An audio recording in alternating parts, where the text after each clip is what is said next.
नमस्कार।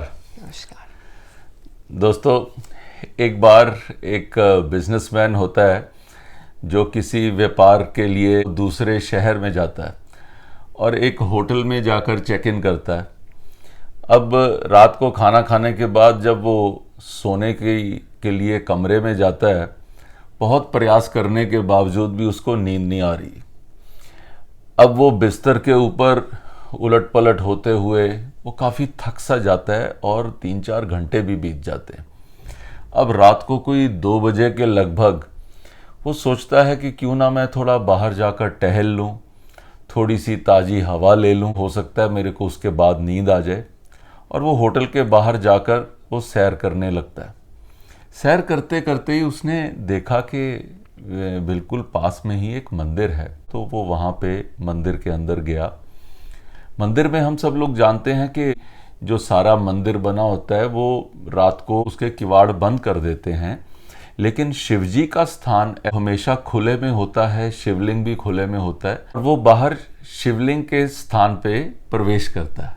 कहते हैं कि शिवजी तो भोले बाबा हैं, बहुत जल्दी प्रसन्न हो जाते हैं और वो बाहर सारी रात भी जागते रहते हैं कि शायद कोई भूला भटका आ जाए जिसको मेरी ज़रूरत हो।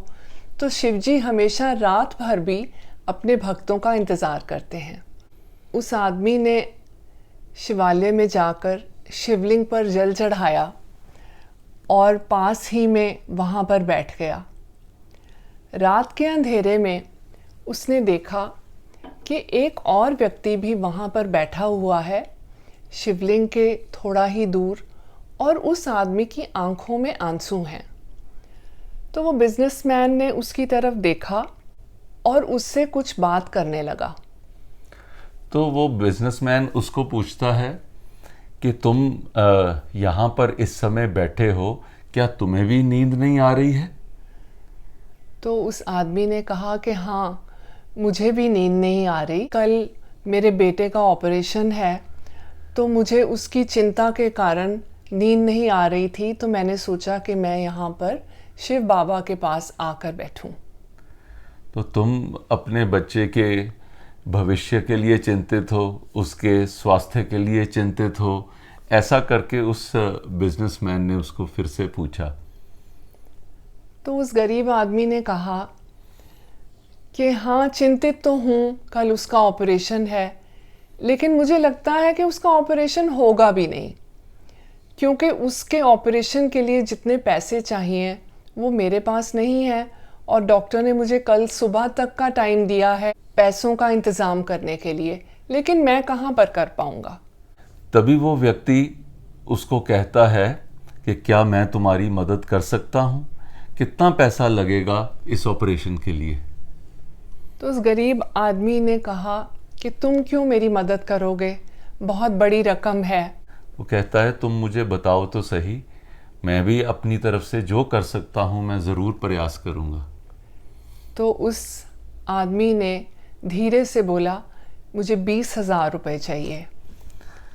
उसी समय वो बिजनेसमैन ने जेब में से अपना पर्स निकाला और वो पैसे निकालकर उसने उस गरीब आदमी के हाथ में पकड़ाए कि जाओ और अपने बेटे का ऑपरेशन करवा लो और भगवान की कृपा से वो ठीक भी हो जाएगा। उस आदमी ने पैसे लिए और सबसे पहले उसने शिवजी का धन्यवाद किया और फिर उसने उस बिजनेसमैन का धन्यवाद किया और उससे विदा ली। जब वो निकल रहा था तो उस बिजनेसमैन ने उसे रोक कर कहा, उसने कहा कि भाई साहब, ये मेरा आप विजिटिंग कार्ड रख लीजिए, हो सकता है कि आपको कुछ और पैसों की ज़रूरत हो या किसी चीज़ की ज़रूरत हो, इसमें मेरा एड्रेस भी है और मेरा फ़ोन नंबर भी है। तो उस गरीब आदमी ने कहा कि मेरे पास है एड्रेस और फ़ोन नंबर, मुझे इस कार्ड की ज़रूरत नहीं है। वो व्यक्ति बड़ा हैरान हुआ और उसने कहा कि मेरा फ़ोन नंबर, मेरा एड्रेस तुम्हारे पास कैसे? तुम तो मेरा नाम तक भी नहीं जानते। तो उसने कहा कि मेरे पास उसका एड्रेस, नाम और फ़ोन नंबर है जिसने रात को 2 बजे तुम्हें यहाँ पर भेजा।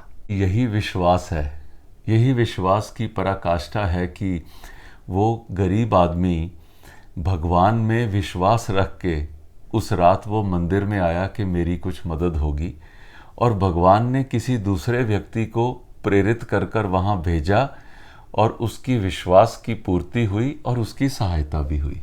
कहते हैं कि अगर सच्चे हृदय से भगवान को याद करो तो वो ज़रूर सुनते हैं, और अगर वो नहीं सुनते तो इसका मतलब है कि आपने सच्चे हृदय से याद नहीं किया। सनरेज की टीम की तरफ से आपको शुभकामनाएं। आशा करते हैं कि आप भी सच्चे हृदय से अपने भगवान के साथ अपना लिंक जोड़ेंगे।